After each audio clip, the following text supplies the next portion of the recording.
Good evening and welcome to the City of Joliet Pre-Council meeting for Monday, November 20th with the Honorable Terry D'Arcy, Mayor presiding. We'll begin with roll call. Mayor Darcy. Here. Councilman Cardenas. Here. Councilman Clement. Here. Councilman Guerrero. Here. Councilman Hug. Outside. Councilwoman He'll be right Ibarra. back Here. Councilman Mudrin. Here. Councilwoman Coleman. Here. Councilwoman Reardon. Here. First is citizens to be heard on agenda items. Lee Carmichael regarding Council Memo 623-23. Mr. Carmichael, if you could come to the podium.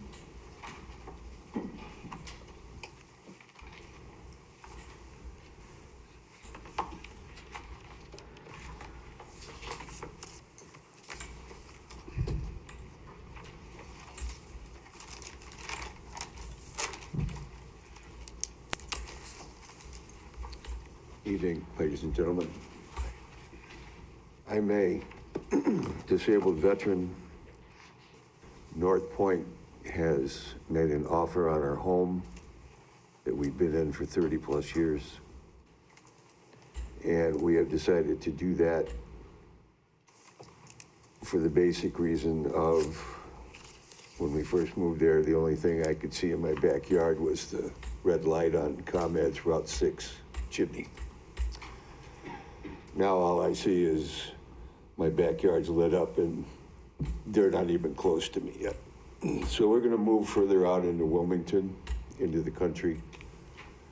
They have made us an offer contingent on passing of our acreage, which will come up tomorrow night for a vote. There's less than 20 acres on that agenda that's going to be incorporated into over 250 acres. And all I'm asking is that you vote yes on it. It's will help our family. We're older, it's going to take a lot to move, but we're going to do it. And that's all I ask is that it get passed. Thank you. Thank you. Margie Sepan regarding Council Memo 623-23 and 629-23.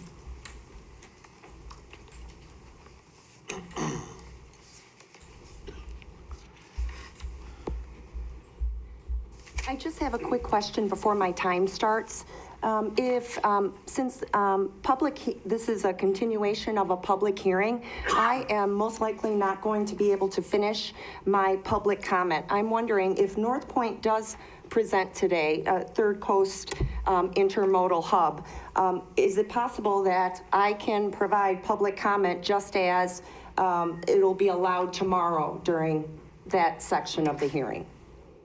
We have public comment at the end of the meeting today as well, so you'll have 4 minutes at that point too to speak. I can speak then? Fantastic. Thank you. I'd like to start off today. I have 2 maps to present to you. And Ms. Desiderio was kind enough to allow me to present these maps. And I'd like to talk about map 1. Map 1, excuse the crude drawing of my lines, but map 1 right here is a compilation of my knowledge of North Point and a recently released FOIA request which provided the deposition transcript of a City of Joliet department head. The deposition was directed by Centerpoint. Now, I painstakingly went through that transcript, and with that transcript, there were several things that came to be on Millsdale Road. Millsdale Road has several restrictions on it. If you look at the legend there, the first one, the blue line, the City of Joliet has imposed a 20,000 pound, 10-ton weight limit. Okay, I can see the map now. From the Union Pacific tracks headed east to Keith Allen Drive. Then the furthest to the left of that map is the intersection of Brandon Road and Millsdale. The green line stretches from that intersection east all the way to 53.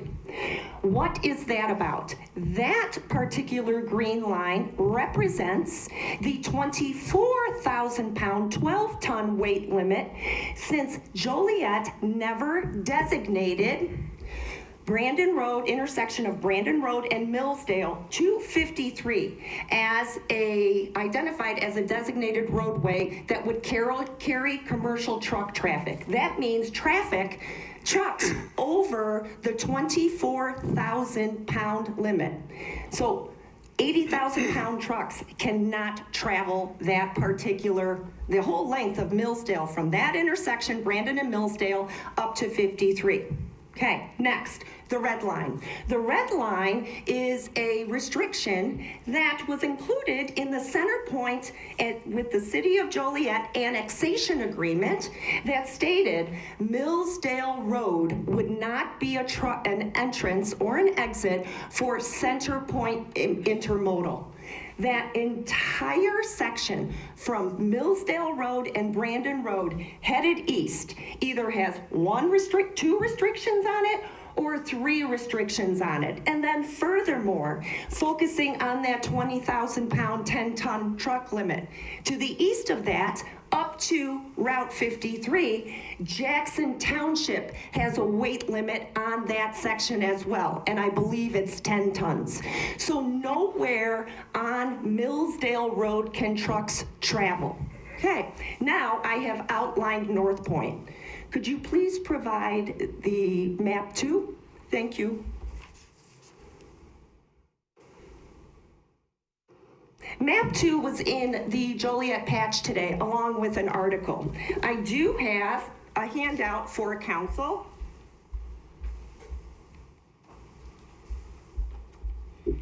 And that map provides here that Third Coast, sorry, I have to get my own copy in front of me. Third Coast starts on the east side of 53. The proposed bridge over 53 follows Third Coast Parkway. And then, as you can see, Third Coast Parkway travels all the way to Millsdale.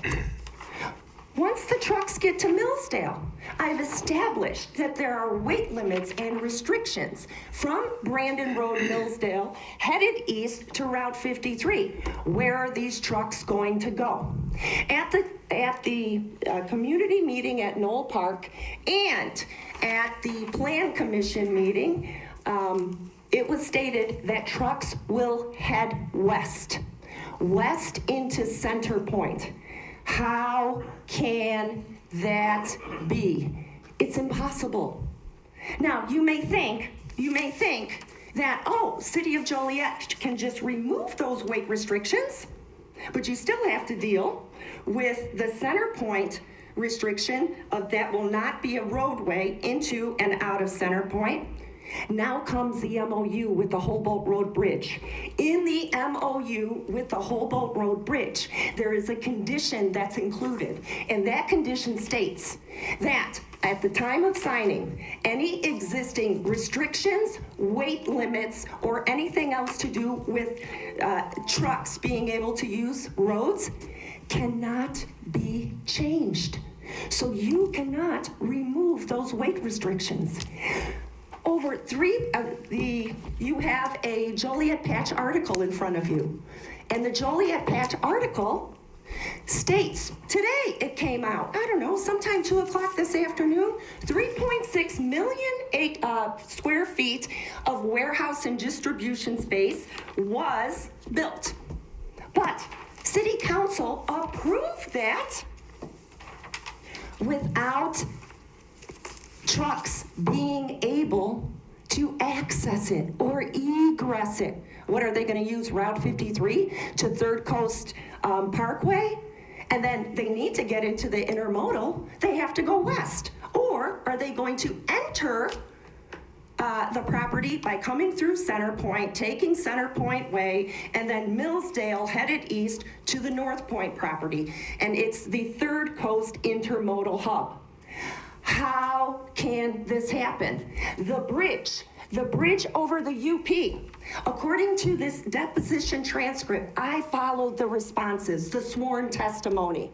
I also followed the line of questioning. I read that thing over 15 times, as well as referenced material outside of that transcript from years of information.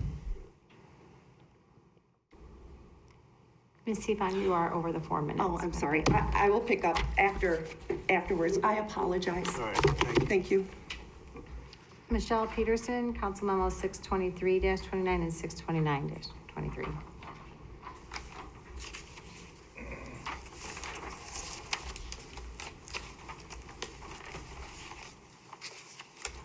Good evening.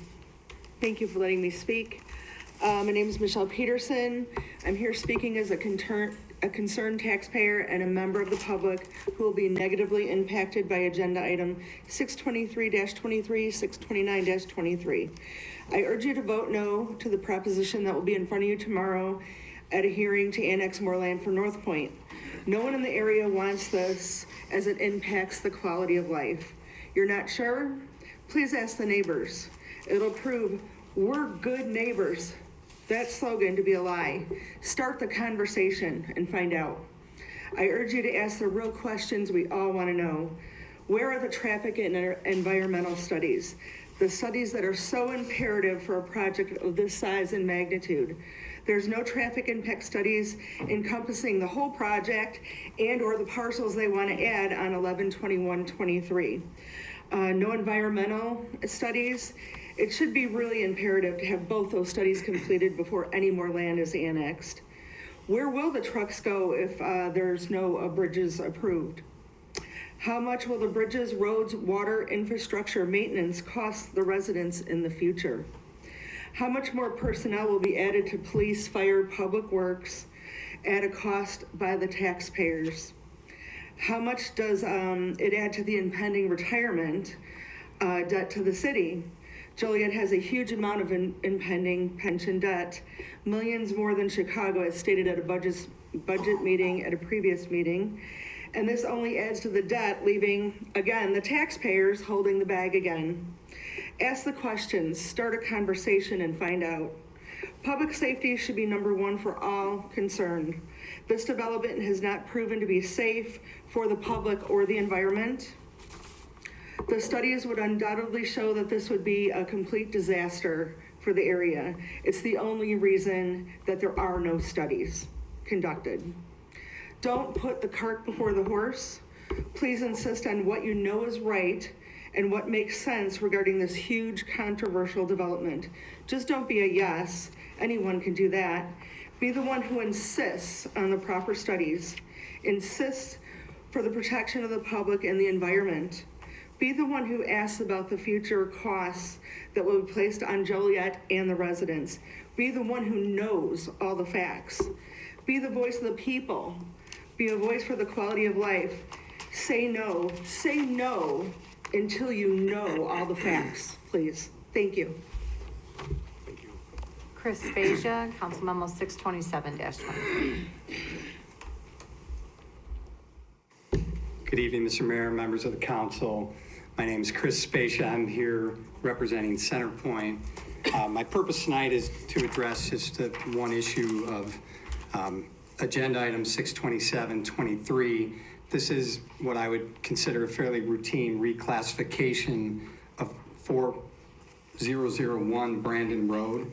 This property is at the southwest corner of Brandon and Millsdale Road, and we're seeking to reclassify this from an ITC, which is your warehouse zoning, to an ITB zoning that would allow for container storage for a transportation operations facility and container storage yard. This is consistent with surrounding land uses. There's, in fact, an ITB zone property that's got yard storage immediately adjacent to the west of this parcel. It's a 30-acre parcel, and it's consistent with the surrounding land uses. They're all the intermodal terminal land uses and zoning. So we're seeking a favorable vote on this matter. I have a representative here from Centerpoint if you have any questions. Thank you. Is there anyone else that would like to speak on an agenda item this evening?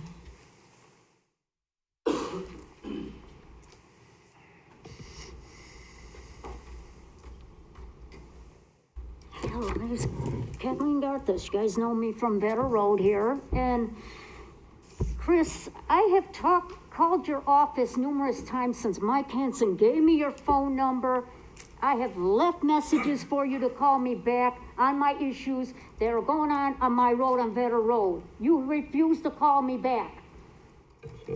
You know my ongoing issues with what you had happen since you had your Hobo Road toll bridge built and you turned my road into a 4-lane truck highway for your Hobo Road toll bridge.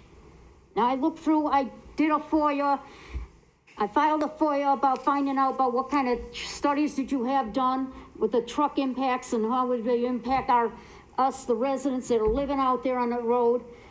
And what come up with from ACOM was that that it was said that they only said that Better Road was just a 2-lane road with residents living on it. They failed to mention in that report there was a 2-lane, no truck road. No trucks. It was made no truck road for a reason, because not only the fact there are residents living there, but it's very hilly and it's too dangerous to be having trucks going down it. And I've been to numerous city council meetings, as these guys know. I've been to city council meetings complaining about my near-death situations with the semi-trucks trying to run me over as I just go out to get my mail. I have called you, Chris, how many times since this? We even talked when the road was being built. You guys were supposed to come up with a solution about how I'm supposed to be able to safely get out of my driveway. You haven't done it yet. Centerpoint refuses to do that. They refuse to take responsibility for anything. This guy refuses to call me back. The numerous times through the year I've been calling him. Since Mike Henson told me that he retired and gave me his number as the new attorney in the area that took over for Centerpoint. I have called this guy and told this guy, left messages. He won't call me back. So you gotta stop letting him get away with this stuff. You know, and also, we were supposed to get the residents, we're supposed to get our free lifetime passes to that toll bridge. Needless to say, we didn't get them. More unfilled promises, more lies from Centerpoint. As well as the trucks weren't supposed to ever go down Laraway Road. We know that's a lie. They all were supposed to go out to that new baseline, out to Arsenal Road, out to the 40 million, at that time, that $70 million interchange that was built at Arsenal Road and I-55 for these Centerpoint trucks to take. The Hobo Road toll bridge would never have even been needed if the trucks would just go that way. But I have, like I said, Centerpoint has just affected our lives so negatively here. So I keep letting them get away with this stuff until they come up with a solution here for the residents that are remain living out there. You know, they took Patterson Road away from us, made you guys vacate Patterson Road going all the way to Brandon on us. So now we go out, we're stuck in the traffic on Laraway Road with the truck traffic. When the trains are coming up in Union Pacific Yard, we're sitting there for hours just trying to get down to Brandon Road just so we can get into town here. Because we can't take Patterson Road all the way through the Brandon Road anymore, because Centerpoint took control of that and renamed it Centerpoint Way and put a gate across down there at the end of the old Owen property. Like, why you like taking our roads away from us and putting us in hell and made our lives hell? You know, what are you gonna do about your truck traffic? Like I've been trying to call and get answers from you. Deny this, do not let them have any more things until they get this stuff settled. Is there anyone else that would like to speak on an item this evening? Seeing none, next the interim city manager will review the items on the agenda. Mayor, before going further, since there's a representative here from Centerpoint and Mr. Spacious here, they could meet with Miss Kathy right now. Did she leave? No, she's back Oh. there. Yeah. I'd appreciate that if you would do it. I've talked to her many, many times. I know Mike used to talk to her all the time. You just got to talk to her. I can tell you my office number is published. She's never called me at my office number. So it's, Hobart Well, Road is now a 4-lane regardless, dedicated sir, regardless, public road. can you And I just have no talk to problem. her? Just talk Jan, to I have no problem. I'll walk back I'm and just talk to her. asking you to talk to her. Sure, no Okay. problem. Thank you. Thanks. Great, thank you, Krista. So we do have a number of items in the agenda, on the consent agenda. I think there's close to 30, so I'll try to run through them relatively quickly. As we get into our agenda tomorrow, we will have, after our citizens to be heard, council committee reports from CTIS, Finance and Public Service. And then in our consent agenda, pre-council and council meeting minutes from November 6th and 7th, invoices to be paid, and October 23 payrolls. Then moving on to our consent agenda council memos. And I know Councilman Hug talked about this last meeting when we had public service, commented on everything that the committee learned on the chemistry of what goes into our public utility system. So I will not be able to talk to you about the chemistry of most of this, but the first half a dozen or so items deal with acquisition of various chemicals for next year's needs. So Council Memo 590 is a contract award for 2024 drinking water sodium hypochlorite purchase to Univar in the amount of $498,480. Council Memo 591, this is a contract for the purchase for our 2024 bulk sodium hypochlorite purchase to Hawkins Incorporated, an amount not to exceed $260,550. Again, Public Service did review all of these at their November 6th meeting and recommended them forward to you. Council Memo 592, this is a contract for the purchase of 2024 sodium bisulfite to Alexander Chemical, an amount not to exceed $47,760. Council Memo 593 is a contract for the purchase of 2024 sodium permanganate to Karis Corporation in the amount not to exceed $349,925.28. Council Memo 594 is a contract for the purchase of 2024 manganese sulfate to Hawkins Inc., an amount not to exceed $246,330. Council Memo 595, a contract for the purchase in 2024 of blended phosphate from Karis Corporation in an amount not to exceed $127,680. Council Memo 596, a contract for the purchase of our 2024 aluminum sulfate to Usalco Michigan City Plant LLC in an amount not to exceed $720,655. I'll pause there in case we need a chemistry lesson from Allison. Good? Thanks. All right, next council memo is 597. This is a contract for our downtown city center snow removal for the 23-24 winter season to Porch Doctors in the amount of $58,070. Council memo 598 next is award of a contract for our 24 through 2028 utilities generator maintenance. This is an award to Charles Equipment Energy Systems LLC in the amount of $209,178.45. This will provide a 5-year ongoing maintenance contract for the city's 25 standby and 3 portable generators that will run our lift stations in the event of a power loss.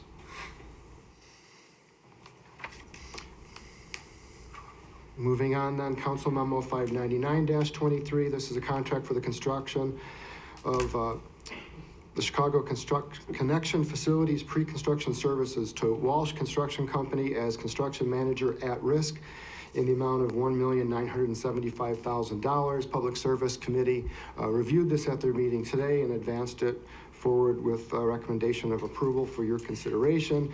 This would basically engage Walsh Construction, who is one of 2 companies who submitted qualifications to us to be construction manager at risk and oversee the construction of our water connection system at the Southwest Pumping Station Durkin Park site. Any questions on that matter? Rod, that's all part of the overall water program with all the cities involved, right? It is part of the Alternative Water Source Program. As it stands now, until the commission is formally created, which will happen in the beginning of 2024, all of the communities have authorized Joliet to serve as the contracting agent. Once the Grand Prairie Water Commission is formally created, then these contracts will shift to the Grand Prairie Water Commission. Council Memo 600-23, this is an award of contract to Granicus for our meeting efficiency suite in the amount of $66,527.37. This is essentially our annual contract to Granicus, which provides the systems we use for managing our agendas, being able to view meetings online, and a number of other components that we rely on heavily. But essentially, our legislative management system is the Granicus software. Questions? Council Memo 601-23, award of contract for the Fairmont Water Tower demolition to Green Demolition Contractors in the amount of $48,500. The City of Joliet took over the Fairmont water system in 2019. We've received in 2023 approval to complete the switch from their source to our Joliet water source, making their well and tower no longer needed. So this is a contract to demolish that water tower. Council Memo 602-23, award of professional services agreement for the non-revenue water billing system audit to EMA Inc. in the amount of $44,029. EMA Inc. is being contracted to essentially go through every aspect of our meter reading and billing system as part of our need to continue to identify where we have any non-revenue water loss. So they'll essentially be auditing our entire system, looking for any inaccuracies or flags that we could then use to further account for some of the non-revenue water loss. Questions? Council Memo 603-23 is award of professional services agreement for the Department of Public Utilities Safety Consulting Services in 2024 with Sheffield Safety and Loss Control LLC. The amount of the contract is $250,075. Sheffield Safety and Loss has been working with the city for a number of years and developed a 2019 safety program. This contract is for continued 2024 services regarding upgrades and updates to our safety manual, on-site safety consulting and training services, our PPE, and additional training programs that they'll provide to the Utilities Department. Questions? I have a question. Is this the only one department's using Sheffield Safety? No. Greg, you've had Sheffield do something with Public Works, correct? We have. I think they have done stuff with us through a human resources contract. I know HR has a contract with Sheffield, and they've come out and audited us and reviewed our operations as well. I'm not sure to what level this contract is involved, but they have come out and looked at our electricians, our roadways people, and made site visits and recommendations on PPE and operations and other things. So this is jurisdictional over both those departments? This contract? No, this contract is specifically for public utilities, and as Greg mentioned, there's a separate contract for other departments within the city. Okay, thank you. Next item is Council Memo 604-23. This is an award of a professional services contract for pavement analysis and condition classification to Cyclomedia Technology, Inc. in the amount of $83,683. Public Service reviewed this at November 6th meeting and recommended it for your approval. The city had previously contracted with Cyclomedia to do a citywide imaging and LiDAR scan of all of our streets. Now, with all of that data in hand, we're able to automate an actual evaluation of pavement conditions. So this contract will do that, which will allow Public Works to have a citywide assessment of all streets at a single point in time. It'll help with them with the long-term planning for paving improvements and resource allocation in the future. Do we have long-term planning on street redoing right now? We do. Greg? We do. This will give us a much more in-depth look at that. Right now, we have a biannual inspection. It's a windshield inspection. We have a number of employees go out. This will give us an objective look at all the streets. Not to say that those employees aren't doing a good job, they are, but my evaluation of a street might be different than Jim's or Rod's, and so this will give us a flat evaluation. It'll allow us to allocate resources in a much better position going forward. So do we have like a 1, 2, 5-year plan on what streets we're gonna redo, and so we know what the investment is stretched out over a period of time like that? Yeah, this will help us get there. We do have one now. This will give us a much more detailed look at that. We've worked with the proposed water main plans, and as you know, in recent years, the council has given us a significantly larger amount of dollars to spend on resurfacings, and with that funding, we've had to coordinate closely with public utilities, because a lot of those streets that we wanted to resurface are now getting water main completed on them. So we do have a plan. This will allow us to get a much more in detail level of plan and plan out for future projects. So water goes ahead of you, then you come in behind them? That's on some of these streets, yes. Unless there's an instance where the street is in such poor condition, we might do a sort of a smaller improvement. Infantry Drive was one of those. We knew that there was going to be water main work there in 4 or 5 years, but we felt we couldn't wait that long because the road was in such poor condition. In cases like that, we do a more limited project just to make the driving surface more smooth. All right, thank you. I have one more question. Is this to assume that this analysis is going to be something we can't just see with the naked eye? They have a way of determining whether there's worse conditions than we can even tell, or how? So this is what's called the PASER method, and it's in a standard method, and I think it gives a ranking of 5 different levels, and they do it objectively. If we were to do this, you can do it manually, but again, we'd have multiple employees doing it, and it gives you sort of a different product at the end. This will give us a more detailed look and a more objective look at these streets, so we're not getting whatever bias there might be. Yeah. I might see I see a bunch of bad streets, and I say this one's not so bad, whereas somebody else is seeing a lot of good streets, and they see that same one, they say it's terrible, that type of thing.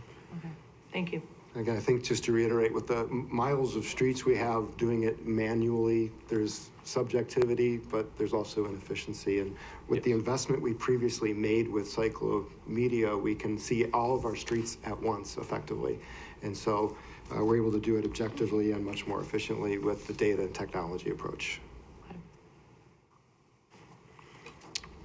Very good. Then Council Memo 605-23, a contract for the 2023-2024 rock salt purchase. This is a purchase of bulk rock salt with the State of Illinois program. Average unit price is $75.02, and from Cargill Inc. Any questions on that? Council Memo 606-23. This is a approval to purchase the replacement deep well motor for well 17D to Lane Christensen Company in the amount of $164,115. That well had failed unexpectedly, and the motor needs to be replaced. Council Memo 607 also deals with well 17D, and this is approval for repairs to the pump in well 17D to Lane Christensen in the amount of $26,072. Again, both reviewed by Public Service on November 6th and recommended for your approval.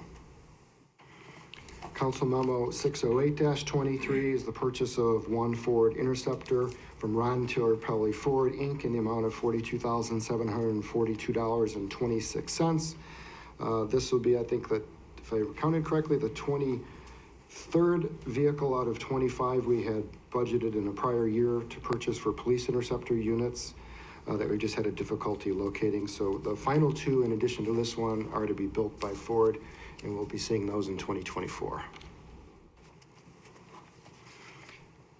Council Memo 609-23, Amendment Number 1 for professional services for the Small Water Meter Replacement Program to Cultivate Geospatial Solutions, LLC, in the amount of $24,000.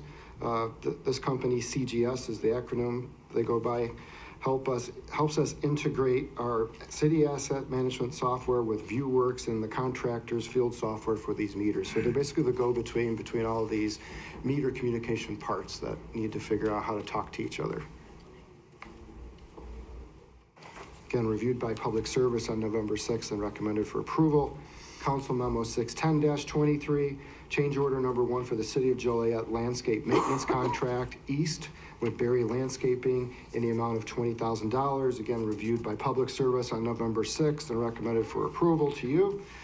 This essentially adds additional funding to the Berry East Side contract for additional downtown maintenance. I got a question on, Joe brings it up a lot, the gateways, the entrances to our city. They're not always pristine. Do we do that in-house or do we have that contracted out? A little bit of both. Greg, you can probably address that best. Yeah, a little bit of both. The minor maintenance, minor maintenance we do in-house. We've had requests in over a number of years to sort of get funding to refresh those beds. I don't think we had that request in for this year's budget, but they're looking a little tattered. I would agree, but I would say the major maintenance is done externally. Yeah. What do we have to do to get something in the budget? I mean, third largest city in the state of Illinois, and quite frankly, I don't think that we portray that when someone comes into our community. Sure, I guess that's the will of the council if you would want to add an item in the budget. Mayor? Yeah, I'm glad you brought that up. I'm sorry, Joe, I take that back. Kevin's pointing out there's 100,000 in the budget this year. Okay, yeah, so there is some funding in there for this year's budget. I was mistaken, yeah. Or rather the 24 budget. Yeah. Does anyone know how far that's gonna get us? I mean, it doesn't seem like a lot. I don't know that answer until we go out to bid. I guess we could see what it gets us, and again, at the will of the council, if you wanted to add more with a budget amendment later, you could. I wonder if it'd be possible that with some of our staff around here, that we could get pictures of all of our entrances. I'd like us all to see what do they look like, because I've had people make comments to me that are from out of town, and I don't use all the different entrances myself, but I'm certain that at some point we could get a pretty good array of how we look to those first-time visitors to our community and understand what kind of investment we need to make to really look our best. You get one chance at a first impression. So I'm just wondering if we could do that. Yeah, we can look at doing that, yeah. Thank you.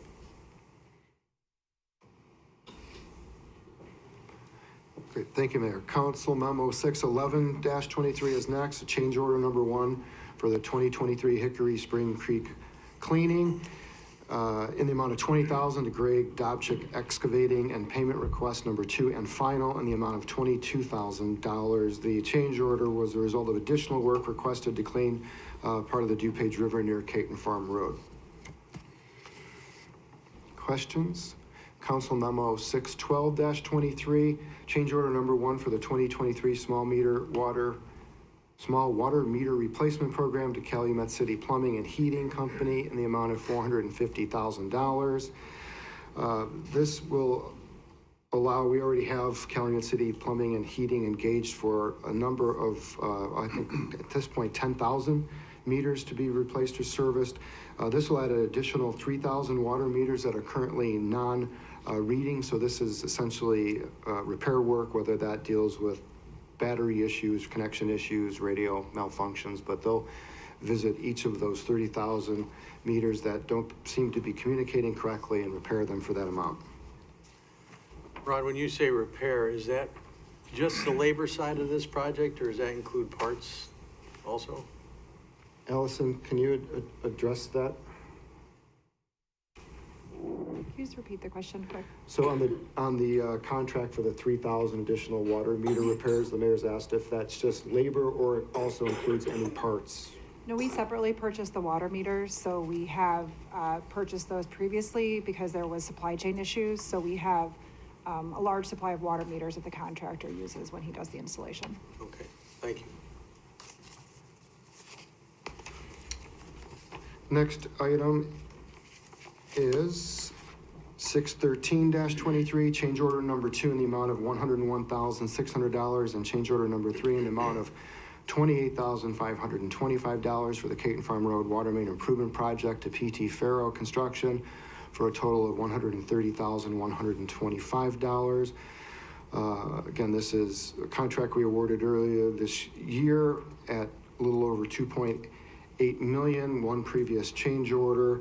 This change order is a result of additional pavement depth patching that was required from what was in the original plan specifications and remobilization costs.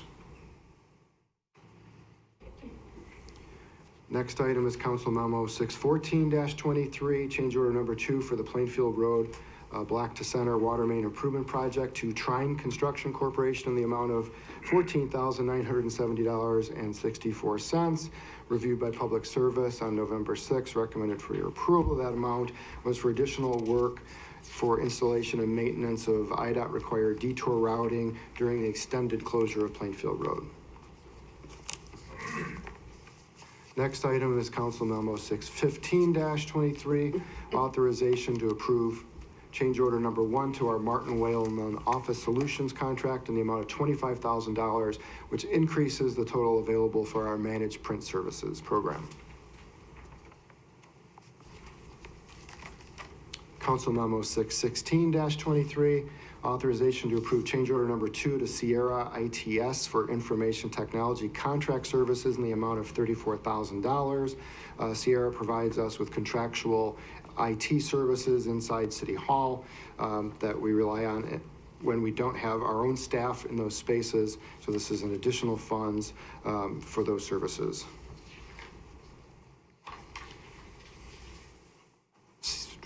Let's see, Council Memo 617-23, annual software payment for the Census Analytic and RNISAAS systems to Core and Main LP in the amount of $82,593.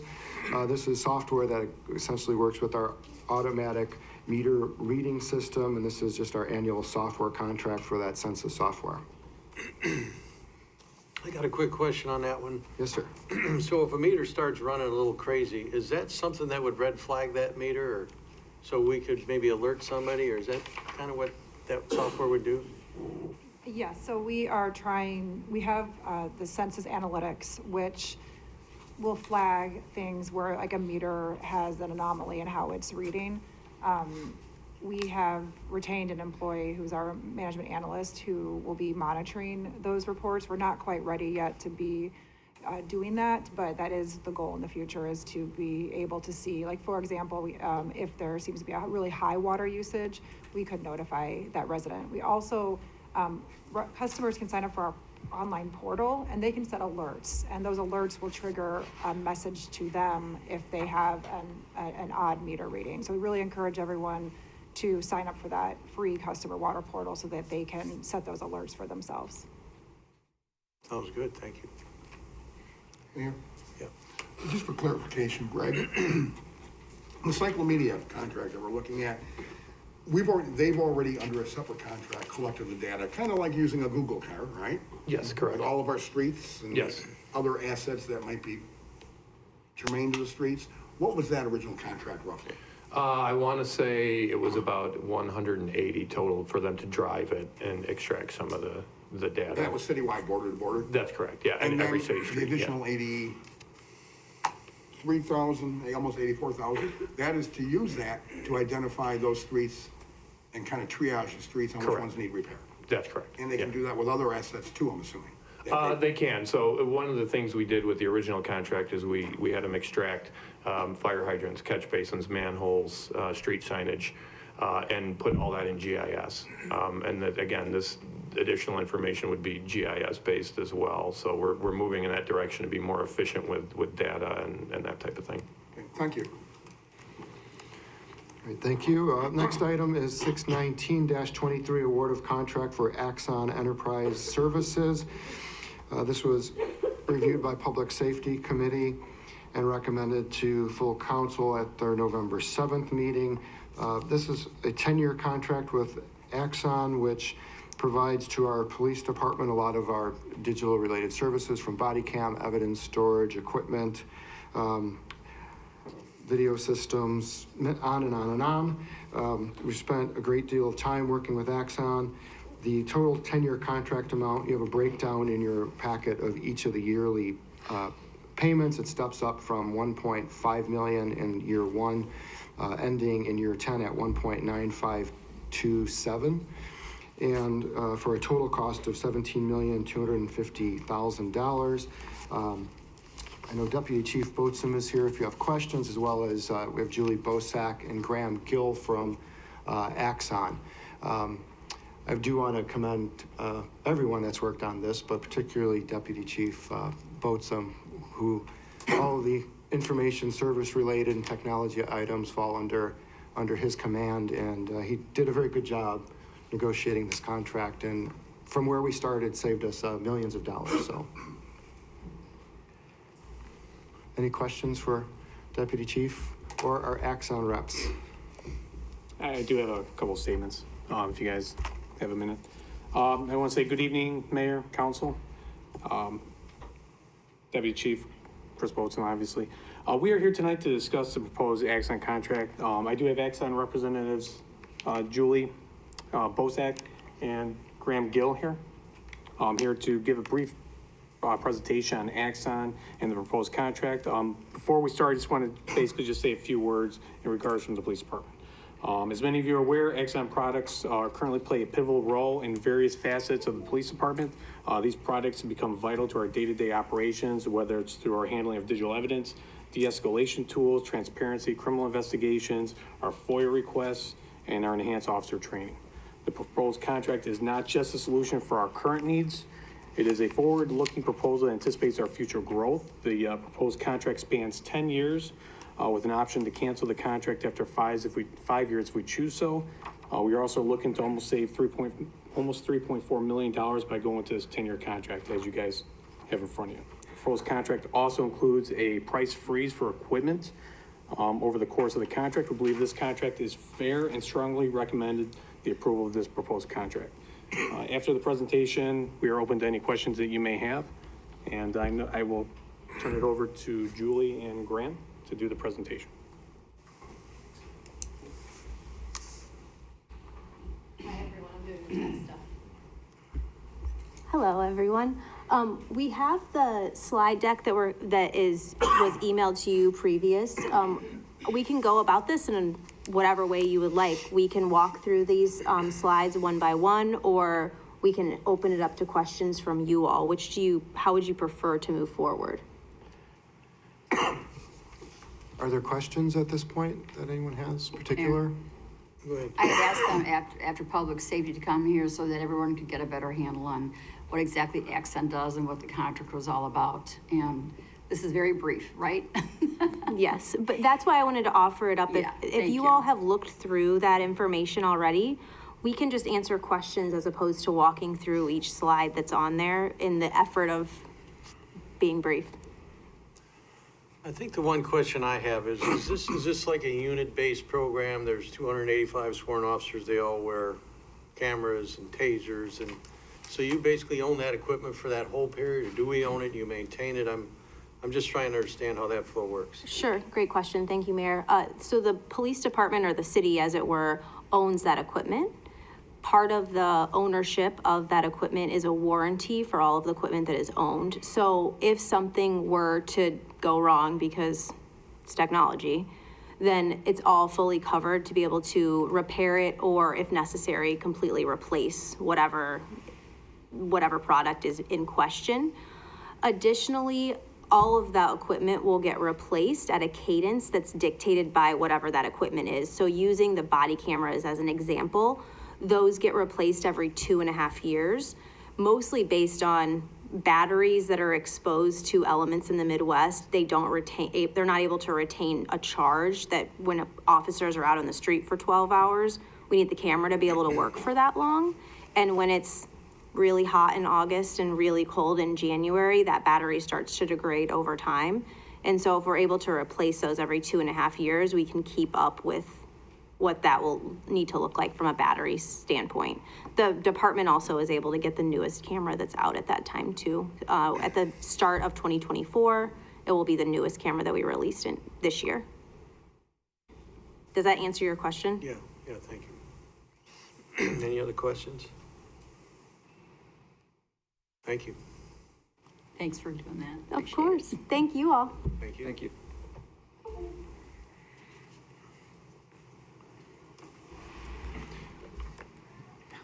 All right, the next item is Council Memo 620-23, award of contract for the 2024 Biosolids Disposal Program to New Era Spreading, Inc., in the amount of $2,333,930. Next item is Council Memo 621-23, award of contract to AVDG for the City Council Chambers Audio Visual Upgrade Project in the amount of $379,443.41. As you recall, we've tabled this on a couple of occasions to have our consultant, Jeff Pra, work with the team and JCTV to update the scope of services, the scope of products, and vet what was proposed from AVDG. So that is what's before you. We do have Jeff Pra here again, who's assisted with the city with this, as well as representatives from AVDG, if you have questions. Any questions? I have no questions. I want to thank the ICTIS committee and our consultant, Jeff, for doing what they did, and they did make some tweaks and all. So I'm good. I'm the one that started the ball rolling, and I'm good with the questions I had and the things that have been changed and tweaked. I would like, I know we had a agreement apparently with Jeff to be a consultant on the design, if you will, and bidding. I would like to have the city manager work on a deal with him to consult at the tail end, because all of this digitally based equipment is going to be customized for our need versus another city's need. And I'd like to have our consultant as part of that, if that's possible, something for the CTIS to look at doing. And then possibly, because this is a much more, let's not say better, but more complicated system, as technology tends to be, I think we need to start looking at CTIS. I would request, start looking at a budget, maybe starting at 10,000, because some of this equipment might go beyond what our current Channel 6 staff can do. And they may need help at some point in talking with the consultant and the level of this equipment is. So if we were to set aside a static $10,000 after, again, the city manager working on a per hourly agreement with a consultant, that way we're not caught with our pants down, so to speak, because something goes down, and to the best of their ability, the Channel 6 people get it to this level, but they just need that consultant, and we gotta wait 2 weeks. I'd like to have, like we do with IT, maybe a consulting. Is it something, Councilwoman Reardon, you can spearhead at your committee? Sure. I feel more comfortable that somebody who knows our system and needs, and has been consulting with us for a number of years, does the final consulting on how to program the system to meet our exact needs. So if nobody Jeff, minds, I would ask him, I'm not saying to wait on this at all, because it's gonna take a number of weeks, but if we can get that done.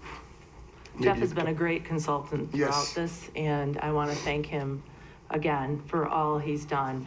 He started out with bringing the scope of work together, and then he came back once we had the proposal to review it again for us. And after the initial scope work, he did all the rest of it on his own free time for us, and I want to thank him very much for doing that, because it was a lot of work. I know it was, so thank you very much. He's done great. And Rod, is it something that if you were to talk to the consultant about overseeing the final implementation after the installation, right?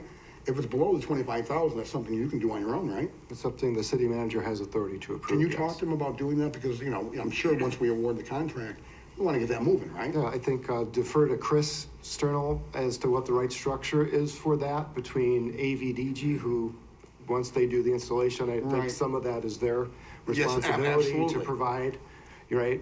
And where Jeff fits in, but we can figure that out. Okay, thank you. Thanks. Good call, Larry. Thank you, Mayor. Is that it on that item? Very good. And CTIS did review that last week, recommended approval of it, so. One more thing, Mayor, and I want to thank the CTIS committee, the chairwoman, for putting up with me and having patience with me. This is something that I, went through, but you guys did a great job too in working with Jeff to get to this point, so thank you. You're welcome. Our next item is Council Memo 623-23, public hearing for resolutions approving annexation agreements for 19940 West Knoll Road, 19922 West Knoll Road, and 19808 West Knoll Road. So you have a series of three resolutions for annexation agreements for those three parcels, and then an ordinance vacating a preliminary landscape easement that just needs to be relocated if we add those additional properties, and an ordinance vacating and relocating a stormwater management easement. So this is the property that you heard prior public comment on, that the applicant is North Point. Of the total property in discussion here, I believe these three parcels total about 17 additional acres that they're adding on to property that they had already previously annexed and zoned I-1. These were essentially rural parcels that kind of, by adding them, smooths out what the boundary of their holding is, so there's not pieces cut out. So that is that council memo, and then there's an additional council memo we'll talk about later that deals with the associated plats for what they would propose them to do with that property once and if annexed and zoned. But in total, then they would be re-subdividing 69.5 acres and proposing a cold storage facility to be built there. I have a question regarding that. Just true. So I would like them to answer, if they don't mind coming forward, the questions that have been raised. Might as well do it tonight instead of tomorrow night, and figure out all that was discussed relating to the different weight limits on the roads and the trucks, so. Yes, thank you, Councilwoman Ibarra. Tom Osterberger, I'm one of the attorneys for the applicant. Couple things. As Rod said, this is only an annexation because the city of Joliet had requested North Point to talk to individual landowners who abut them, who are specifically affected. Of the three parcels, the North Point entity owns one. They purchased somebody's property.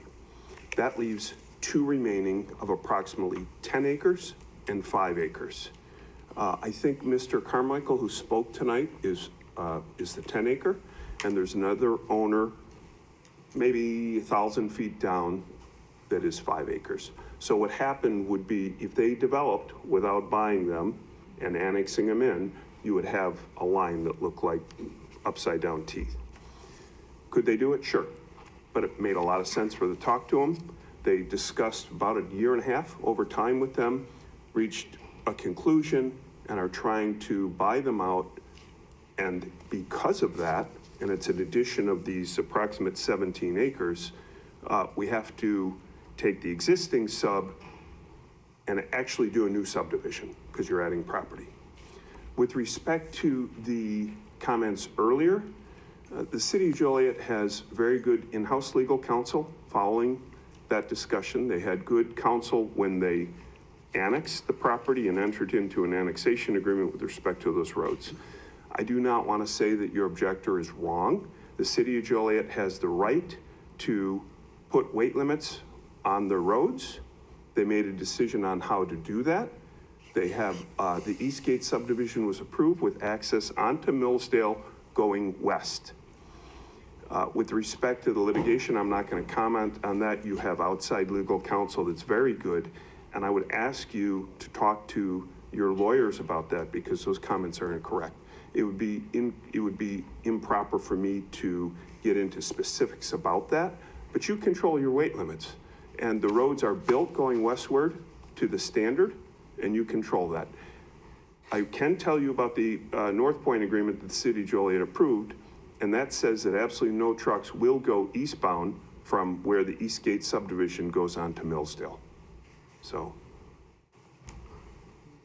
Can we have Rod, would it be all right if we could have someone over there that is in charge of that department discuss the weight limits on the roads? I would like an answer for what is being proposed. Well, Greg, Public Works Department handles those streets. I guess we can comment of what the current weight limits are, and then, Chris, I don't know if you have anything you, We had a map Offer. presented to us that was all marked and had all of that information. Yeah, so there are weight limits going eastbound, I believe past the railroad tracks there. I would probably defer to Chris and legal on the legality of changing those or what they are. West of the tracks on Millsdale, it is standard 80,000 pound load. East of there, it becomes trickier because there's an agreement between the city and North Point, and there's also other things, so I'm not really prepared to speak to that. That might, it's honestly more of a legal question, in my opinion. Okay. Yeah. Okay, I will explain to everyone the weight limits existing on these roadways. We'll start at Brandon Road going east, okay? Brandon Road going east up to the railroad tracks, that's a fully built-out, 4-lane, 80,000 pound weight limit truck road. That was built by CenterPoint to service their warehouses. You look at the map they were provided earlier, you can even see the truck turnaround that CenterPoint built on there. That is a road that was designed and built for trucks by CenterPoint. At the train tracks, we're still going east, all the way to the city limits. That's a weight-restricted roadway. As part of the annexation and development agreement with North Point, we did tell them that they could use that portion of roadway as a temporary connection until their permanent connection is built. That is our roadway, we are entitled to do that, and that is exactly what we did. Beyond that, if you're going to 53, that's not a City of Joliet roadway. That is a weight-restricted roadway, and it is not permitted for trucks to use that. Trucks do use that now as we speak to get into CenterPoint. They're not getting into North Point because it's not open for business yet. They use it to get into CenterPoint. To remedy that, we're requiring North Point to cul-de-sac that roadway. That will stop that completely because it will be impossible to get in at that point. So that's how the roadways work down there. And when will that be done? That's hard to say because, and tell me if I'm not trying to speak for the developer, but there are parcels that need to be obtained to build their permanent connection. There's ICC permission that needs to be obtained to cross over the railroad that's down there. So those are things that are out of our hands. So the part of it that is gonna keep trucks off the road is being litigated at this point. There hasn't been a decision on that. No, are you talking about the cul-de-sac? We're talking about the connectivity to the bridge. Part of it's Just gonna being, keep trucks part of off the road. it's in pre-litigation right now. That's not part of the suit that's going on. But that's what's gonna keep trucks off the road. No, to be clear, any trucks on 53 with respect to this project, as Chris said, there's to be a cul-de-sac. North Point would actually put that in now if the city requested it. We're waiting for for the resolution of that dispute and the city to direct them to go ahead with those improvements. But I will add, Councilwoman, that we're here on this specific because of the annexation. And this plat was, I don't know the date it was recorded, but it was recorded earlier in the year, approved last year. The delay in recording was only because of IDOT, but that's platted, done, and that's why there are buildings there. So the objections are really not relevant to the addition of these 3 parcels. Okay, I'm just pointing out for the southeast side, you know cause and effect. Me and you have gone down this road before.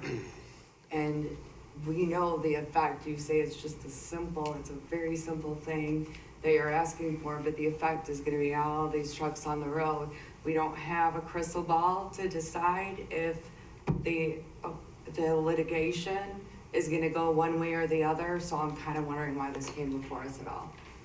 It came before because we have a plat that is approved, and that's why building permits are being issued. So if we were turned down now, Mr. Carmichael and the other owner would ultimately not be purchased, and the existing plat would stay as it is. As Chris mentioned, there are other issues. There's ICC and other things that have to take place. And when we annex in development, you can't put that cart before the horse. You have to buy the property, you have to get it zoned, then you have to get across the tracks. We need Joliet's cooperation going over the ICC. it's a long process. But it would be a shame if we have an existing plat and we don't bring these two parcels, which does nothing more than Rod said, as take Knoll Road and have a continuous berm that's gonna be more aesthetic and also better for our two landowners. But the plat is approved. I mean, we can have all the objections we want as we always do on zoning matters. But that's not an issue tonight or tomorrow night. It is for the residents on the southeast side. But Councilwoman, the access to Route 53 for trucks is not gonna change. As Chris said, our agreement is very clear. Trucks do not come and go off or on Route 53. And they are not allowed to go eastbound on Millsdale, and hence the purpose of the cul-de-sac ultimately. That is literally, I know you think I'm simplifying this, but it's that simple, it's in the agreement. So our objector can say all she wants, but that's what our agreement says. So they're gonna go westbound on Millsdale? Correct. And we're in litigation on that? I would again defer, I'm not involved in that, Mayor. You know, I have a real problem. I need to have my arms wrapped around this thing very well. And it seems to me that there's a whole lot of flux about all the traffic. There's a whole lot of flux, there's litigation over Millsdale and Center Point, and the city's part of it. And you told me this is time sensitive. I got all the time in the world. So I'm having a hard time with this one, because when I take a look at some of the traffic that's gonna be generated, and they're gonna use a 10,000 pound road or 10-ton road that's not big enough, it sounds like it's temporarily indefinite. I don't have a definition of that.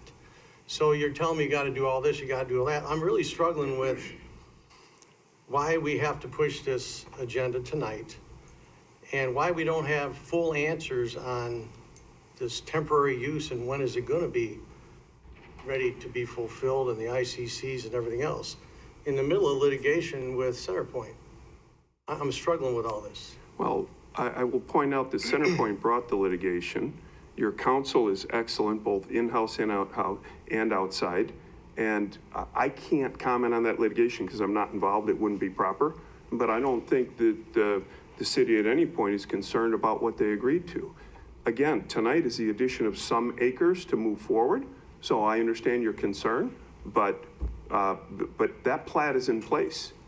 If we were not trying to add these acres, which will ultimately help two people and clean up that road, clean up Knoll Road with the berm, we wouldn't be pushing it forward, Mayor. So I understand, but I think it's appropriate, and we really are asking for approval, but we're not asking for approval to make any radical changes. We're asking for approval to add 3 small parcels which will benefit Knoll Road. I think the city staff is confident that any litigation will get resolved in the city's favor, and I believe that my client is as well. You have no idea that's gonna happen. You just said they were confident that it was gonna go in the city's favor, but you have no idea. I don't, you don't, none of us do. And that meeting that happened at Noel Park, there was also no answers at that meeting, really, because of litigation. So there's a lot of very unsure, can't answer, not sure things happening at that meeting. I'm so sorry, Mayor. Okay. Look, I respect your opinion, but I think for an objector, it's easy to say, there's litigation, everybody stop. The city hasn't stopped. The city analyzed it both legally and from a development standpoint. It's a good agreement. Again, today is an addition of several small parcels on Knoll, and it has nothing to do with the traffic patterns that are currently existing and are going to be continue to exist in the future. Well, I don't want to discuss litigation, but we're in litigation.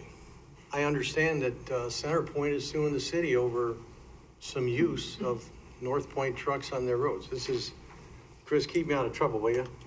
But I'm not comfortable with this development. I'm not comfortable with a lot of stuff going on.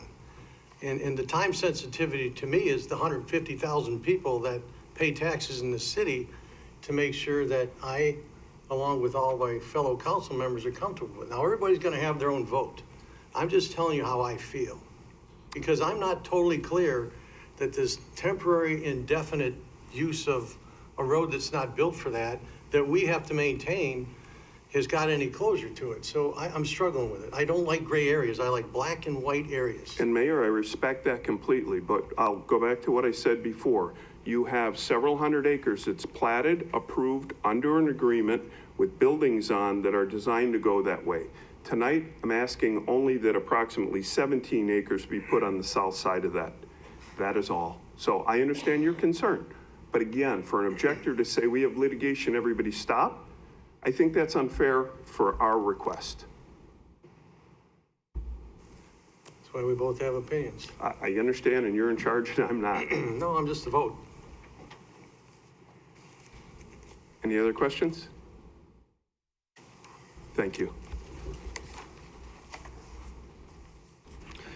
Next item on our agenda under ordinances and resolutions is Council Memo 625-23, ordinance approving the 2024 fiscal year annual budget for the city of Joliet, Will, and Kendall counties. As you'll recall, we held our required public hearing on October 17th, 2023. Again, big thanks to Finance Director Kevin Singh on the process he's outlined that we've all gone through with on this budget development since starting back in July. Essentially, the budget's the same as was presented to you in September and then again at the public hearing in October. I'll turn it over to Kevin if he wants to make any comments. Actually, we started in June. Very good. So the budget total is $642 million. That's up just under 13 million from 23. Some enhancements this year. We added a 5-year capital plan, which allows us, as you know, to plan for the future, identifies funding needs. We dedicated capital funding. So we took our casino gaming revenues and said that's going to fund capital from here on out. And then we created new funds to help track active and retiree health insurance and then workman's compensation. Other big highlights of the budget.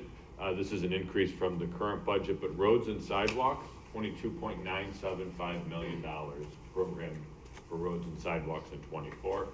The City Square project, including Chicago Street reconstruction, just over 14 million.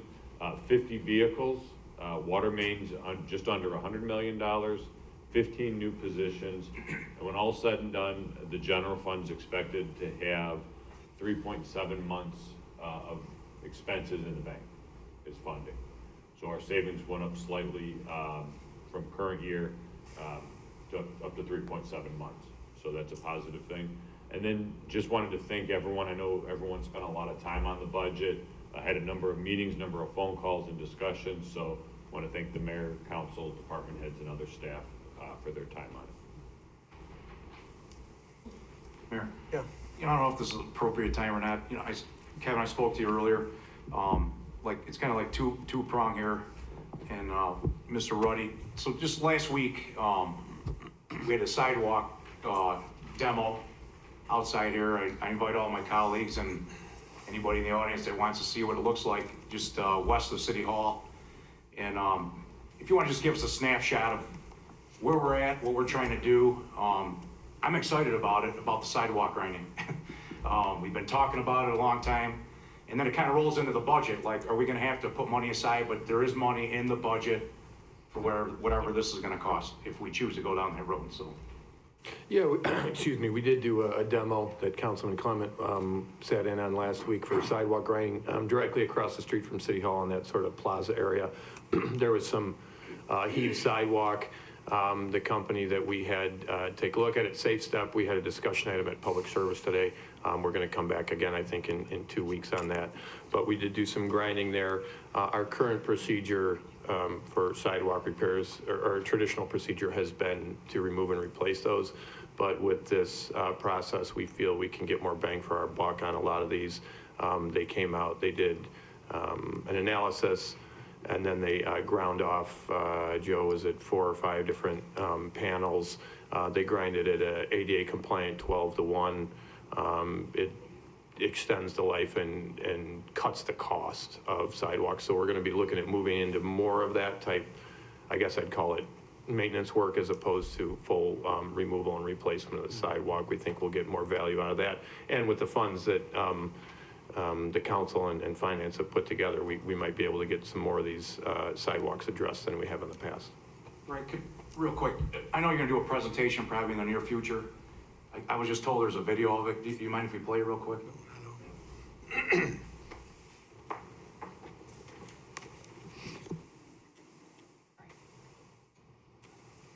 think it'll give everybody an idea what we're trying to do here.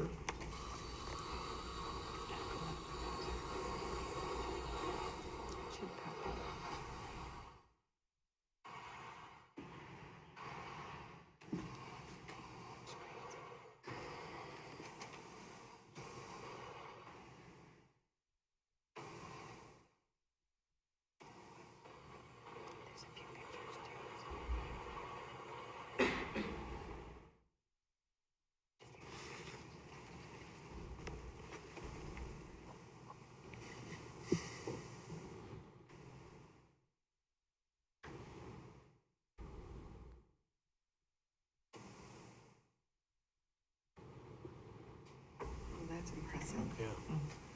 Is there like a set fee? How does that get paid for? Yeah, they do it on a basically per square fee.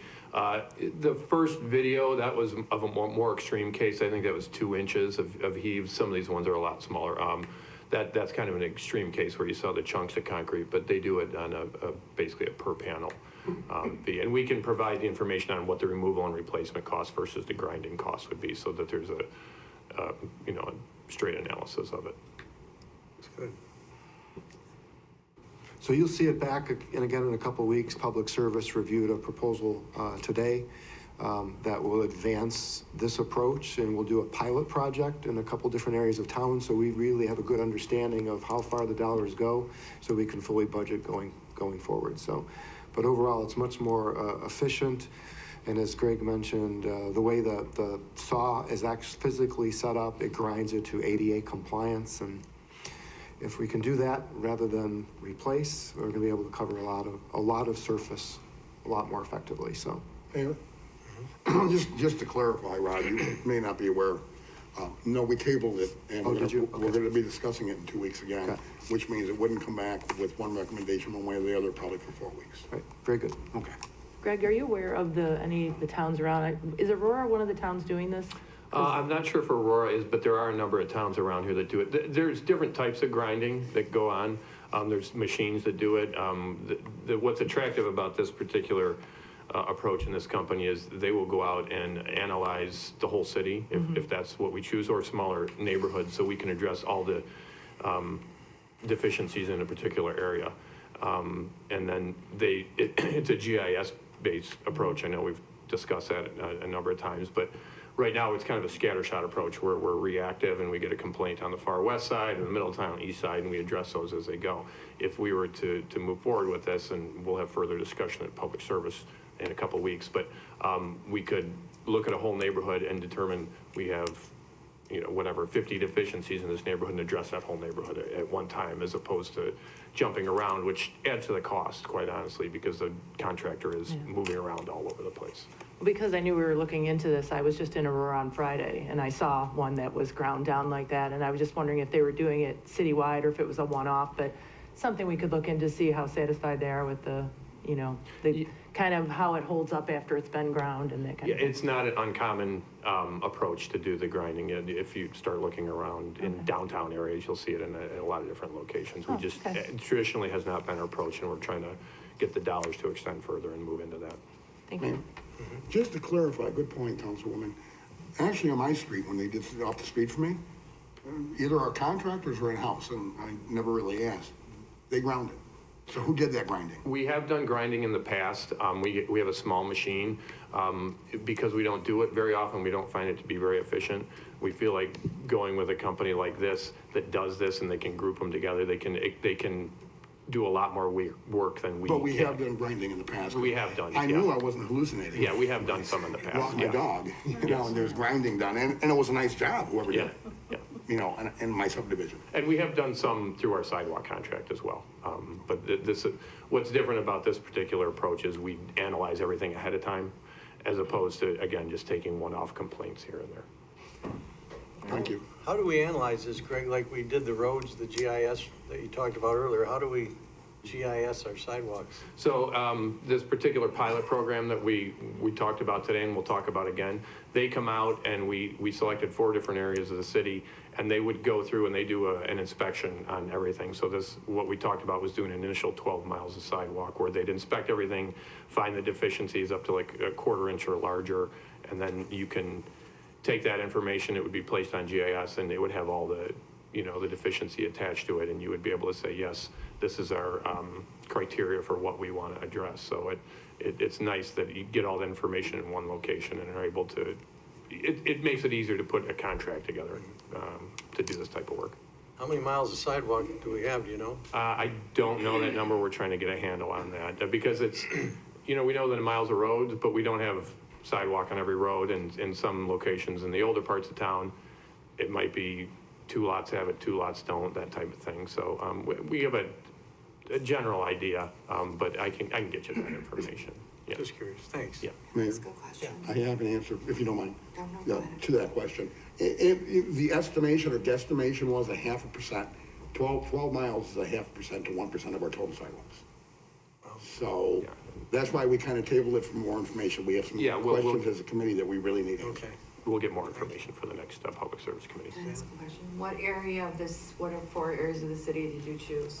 There was one on the, I think 2 on the east side, and I can get you the specific areas. Okay. 1 in the center of town and 1 a little further west. Yeah, But there if you was, send me an email tomorrow, that would be great. yeah, I'll get you that information. Thank you. Mayor, one last thing. I just want to thank Rod and Greg. You know, I know everybody up here on the council and our constituents, everybody we talk to day to day, their legal issues, we're going to prevent some of those. And I just want to thank you very much for getting on this. It's very important to me, and I know everybody up here and residents in the city. So, thank you. Thank you. Very good. Anything else under council memo? I lost track of my number, 625. 625. If not, then we'll move on to council memo 626. This is an ordinance proposing the establishment of 2 special service areas in 2024, service areas number 1 and 2. Number 1 relates to Bridge Street. Number 2 is Adela Avenue. Once you were to approve these ordinances, then there'll be a required public hearing that gets conducted Tuesday, January 2nd. These 2 service areas are being created as they're necessary to implement our 2024 roadway reconstruction projects for these roads. And Greg, I don't know if there's anything else you want to add to this. I know you headed that committee today. We did, and they recommended moving forward. These are just the typical special service area we do for roadway reconstructions on an annual basis. Anything else? Thank you. Next item is Council Memo 627-23, an ordinance approving the reclassification of 4001 Brandon Road. This is an existing parcel within the Center Point development that's currently zoned IT Category C, which is the Intermodal Terminals Industrial Park zoning for warehouses. The request is to rezone to IT Category B, which allows for the transportation and container storage use. If the rezoning is granted, this parcel will be developed with a 33,800 square foot warehouse and repair facility, 542 trailer stalls, 30 tractor stalls, and then there's a 5-acre container stacking area that's being proposed as well. Plan Commission reviewed it on October 19th and unanimously recommended it for your approval. Questions? Comments? I have a comment. Once again, we're in litigation with Centerpoint, is that correct? How is this going to affect truck traffic, things like that, that's different from one zoning to the other? Well, I can't say until it's done. I will just say it is at Brandon and Millsdale, the proposed development. And Millsdale is part of our litigation problem. Am I okay to say that? I mean, in essence. This parcel is at the southwest corner of Brandon and Millsdale, and the plan proposes entrances on Brandon Road. Right now, there's a lawsuit between Centerpoint and the city of Joliet, correct? There is.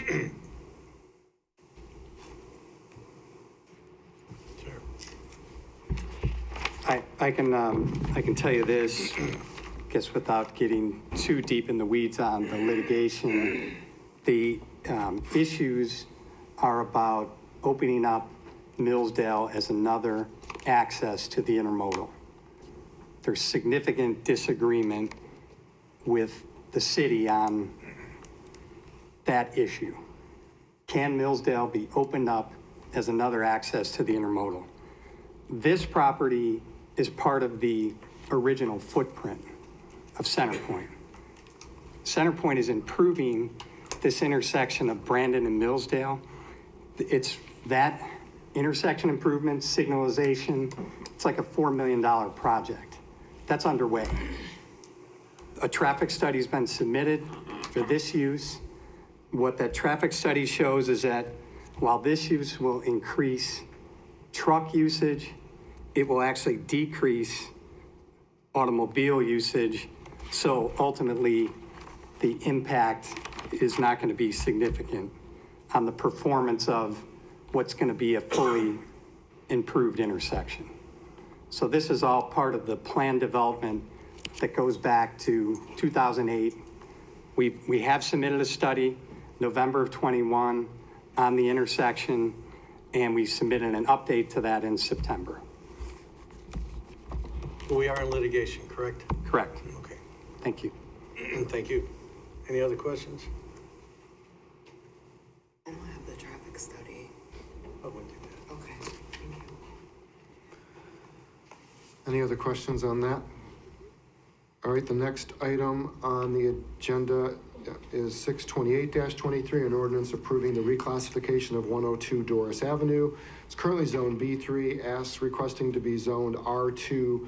It's approximately 1,400 square foot, one-story building, used to serve for the past 40 years up until around 2020 as a real estate office or professional office, currently vacant. And the petitioner feels it would be better suited for residential. Plan Commission reviewed it at their October 19th meeting. It passed with 8 aye votes, nobody voting no, and was sent to you for your approval with that recommendation. Any questions? Thank you. Next item is 629-23. These are ordinances associated with the annexation, again, of 19940, 19922, and 19808 West Knoll that we talked about under Council Memo 623. 623 was the annexation agreement. This is the actual annexation ordinances for those 3 parcels, the zoning classification ordinances for those 3 parcels, and then an ordinance approving the preliminary plat, an ordinance approving the final plat, and an ordinance approving the recording plat of those parcels. And again, I think we already summarized what the details of that are, unless you have any further questions. Again, Plan Commission did review it at their October 19th meeting. The vote was 7 for and 1 against. I think just kind of goes back to what we talked about before, correct? Yep, this is just the other companion to the annexation agreement we talked about earlier. Thank you. Next item is Council Memo 631-23. This is a resolution for the Surface Transportation Program local match commitment for Theodore Street. The city is applying for a Surface Transportation Program local fund source to improve Theodore Street between Green Trails Drive and West Hampton Drive. The total construction cost is a little over $5.4 million. This program requires a 20% local match, which comes out to $1,081,766. Federal funds would pay for the other 80%, or $4,327,000. So the resolution basically commits the city to the local match so we can pursue that other 80% from the federal funds. Questions?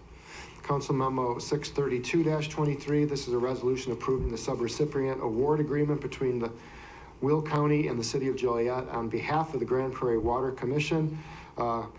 Service Committee reviewed it on November 6th. Essentially, the county, through their American Rescue Plan Act funds, is awarding a $3.5 million grant to the Grand Prairie Water Commission for our alternative water source project. So this is a resolution you would approve to accept those funds on behalf of the commission. Questions? Good news, right? Yeah, good deal. Next item is Council Memo 633-23, resolution terminating a lease agreement with the Will County Historical Society for the lots at 575 East Jackson Street. As you recall, we reviewed this matter at your prior council meeting, and it was tabled to tonight. Nothing has changed with the proposal that's before you. And then the next item after that, companion to this, Council Memo 634, is a resolution authorizing the execution of a lease with History on Wheels for the lots at 575 East Jackson Street.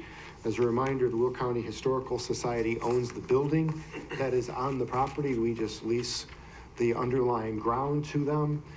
They're intending again to transfer title of the building to Mr. Johnson for the museum. And so our lease would be to lease him the underlying ground that that building sits on. Question there. Sure. Is that the 10-year or 30-year lease on that one? No, it's a lease, current lease goes till 2030, and we Oh, just. 2030, Correct. okay. And we would just be transferring that essentially to Mr. Johnson. All right, So thank you. Yep. I did want to make a comment that I did meet with Mr. Luther and Chris a couple days ago. We just expressed my concerns with him and kind of just wanted to make him aware to make sure he understood what the scope of work was going to be to really get that building up to par. He seems very confident. He's very passionate about what it wants to do. And I think at the end of the day, it's one of those things like you mentioned before. And my concern was just really trying to get him to understand that, is that on the worst case scenario, you know, we have a building with new windows, lighting, and security cameras here in the next year or two. And I think there was something in the lease that says if there's 6 months of inactivity, then Will County Historical Society has first right to receive the building back and or other things, move forward with that. So he seems very passionate. Hopefully he'll be here tomorrow if anybody else has any questions for him, but we'll see how that goes. Now you know I pass it off to you. He's very passionate. So that concludes all the action items that you have on the agenda. Of course, we'll close with comments from myself, mayor, and council. I know we do have, before we wrap up the meeting, I know there's going to be a request for a closed session tonight as well, just so you're aware. So next is public comments. Is there anyone that would like to speak under public comments this evening?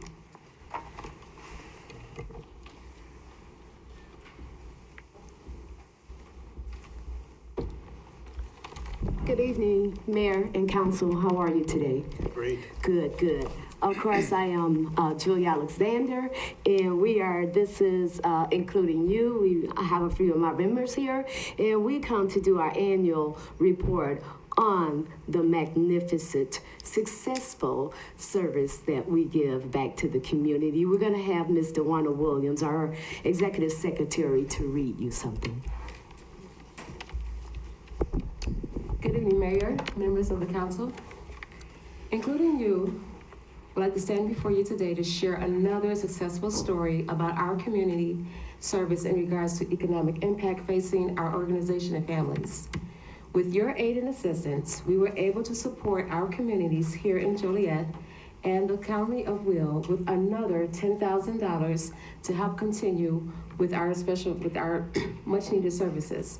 Including you feels it is vital that we fulfill our mission, and that is to empower, inspire, and educate.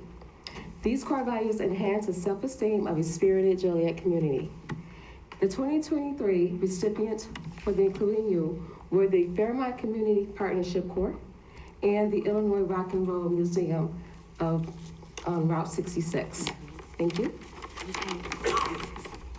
And in following up with that, I would like to do a few thank yous. Number one, thank you, Mr. Mayor, for your continued support. You've always been there, and we really, really appreciate it. And thank you, my councilwoman, for your continued support. You've been with us from the beginning, and you are still there. And each and every one of you that contributes and donate to Including You, because when you give to us, you're giving back to yourselves, because it goes out to the city. We do not keep any of the money.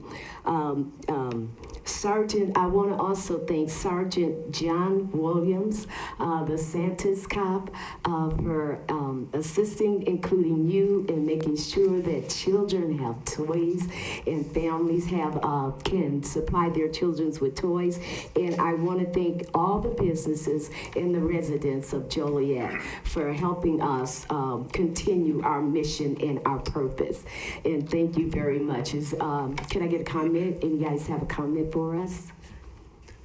You know, we Nothing? think it's great what you're doing. We appreciate all your efforts, and then you're giving back to the community. So thank you very much. You're welcome. Joe, I need to hear from you. I'm sorry? I need to hear from you. You guys do a great job. Okay. I know everybody's proud. Larry? Kudos. Jan? Good work as always. Sharon? Great work, keep it up. Mudrin? Do a good job. Thank you. Caesar? Thank you so much for everything you do for the community. Caesar? I only wish that I could help you out more. Susanna? I always have the time of my life at everything I'm invited to, and it's so amazing to see the giving back to the community. And so I will support you till the very end. Well, thank you all very much. And you can give back more in January. You can pull that checkbook out. That's how you can give back. Thank you very much. And one thing before I go, this is not on our agenda, but Mr. Mayor, I have a person that reached out to you, and they have the children from Providence, Illinois, Providence football team, and they were trying to get to Florida, and they were having, they needed money to raise, and someone just called me yesterday and told me that you helped them and how appreciative they were of that. So kudos to you and hats off of just giving back to the community. Thank you so much. All right, thank you all. Thank you. Thanks, Julia.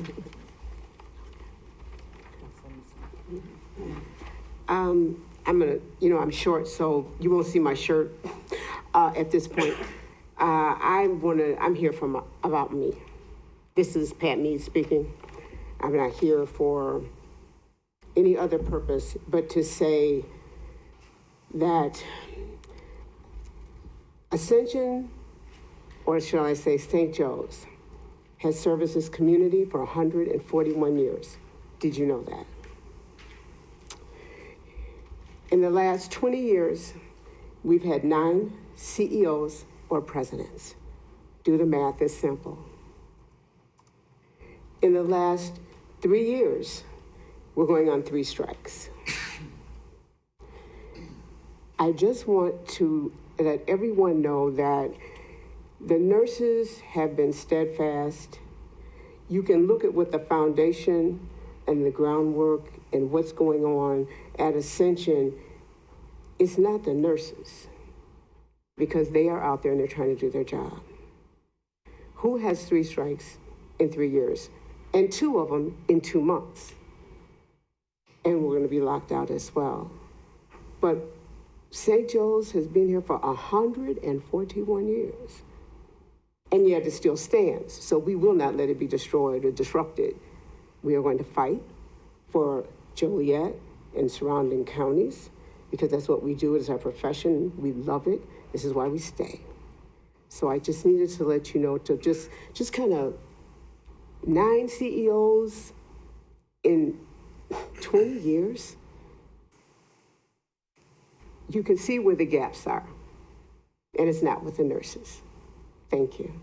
Thank you.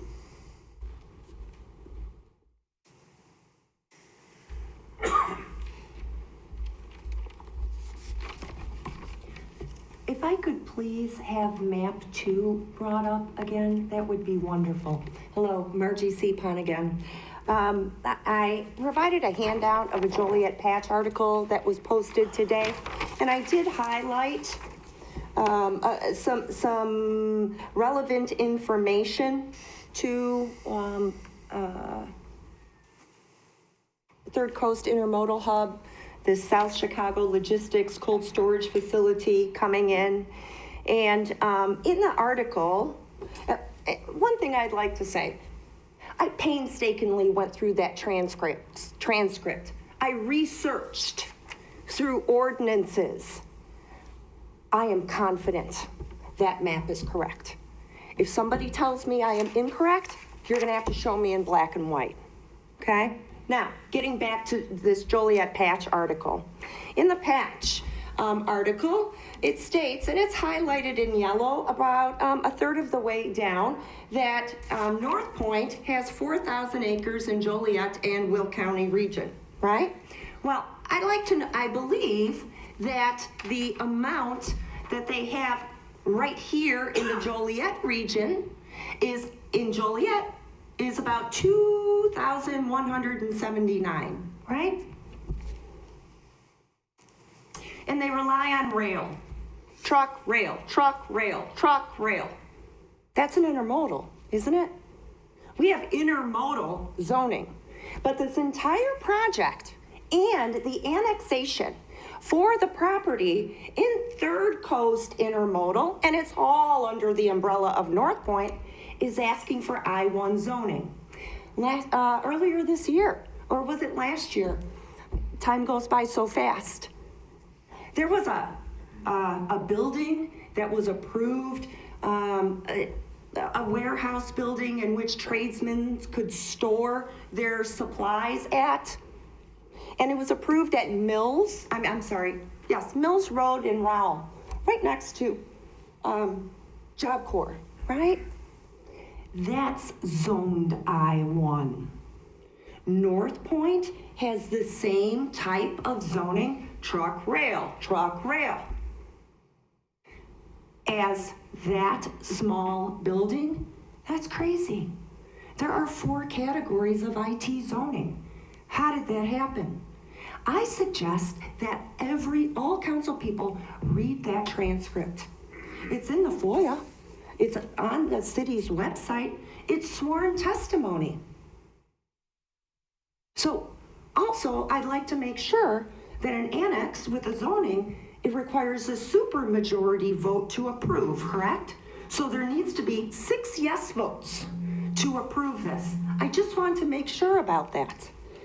The other thing I wanted to mention, within that transcript, it talks about how city staff was concerned about this closed loop from the very beginning. Especially the connection to Millsdale. The UP bridge, right, over the UP tracks has to connect to Millsdale. And as of September of this year, since the bridge goes over the UP tracks, the ICC needs to approve it. There's been no formal or informal discussions as per the sworn testimony in that transcript for the UP bridge. Where is there going to be a closed loop? Where? Has there been I think there's been discussion that there's, discussion that on the east side of the property, 52 and Cherry Hill, that there'll be a full access truck ingress and egress. Well, 52 either runs through Sugar Creek and down to Mills Road in front of or behind the Knoll Park District, or they're going to use Brick Street.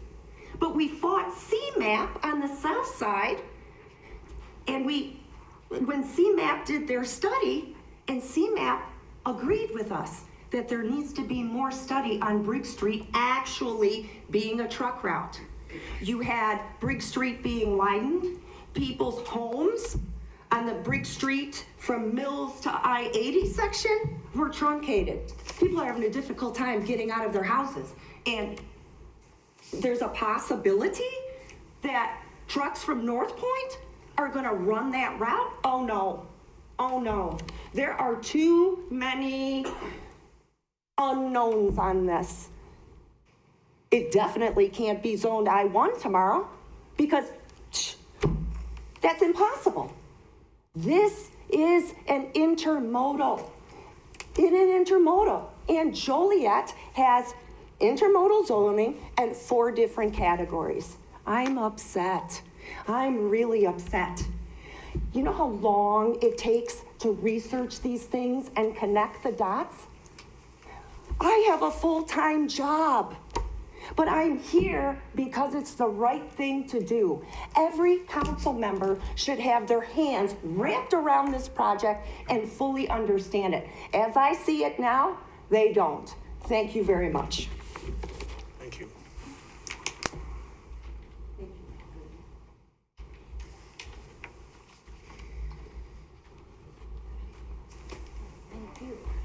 And as far as this North Point thing goes, you know, we all know about the trucks, but not enough is being said, you know, about this closed loop thing. Everybody thought closed loop, everybody makes it, North Point made it sound like the trucks were just gonna stay in their little circle of all their little warehouses there.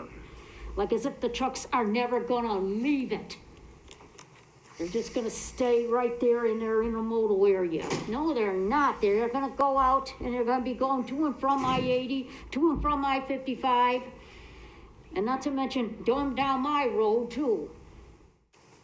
You know, and you guys don't seem to care. And we all know how the previous council and the previous members before voted all this stuff years ago. Voted for Center Point years ago. They didn't have no idea this thing was gonna get this bad. And get as bad as it is. We the residents, remaining residents, the people that live out here have a right to keep our lives together and keep our quality of life. You know, I know you guys know all about the trucks, but you don't realize, you don't live among them, you don't listen to the sound of the trucks rumble, you don't have the trucks shaking your house like earthquakes, like I do. You know, it's affected me so much to where I can't sleep anymore. I'm not like a Men in Black, like the movie Men in Black, put on the black suit and not never sleep. You know, we all need to be able to sleep, to be able to function. And added trucks to North Point. North Point ain't even talking about where the trucks are gonna go after they leave, get out of Millsdale and go. Where are they gonna go?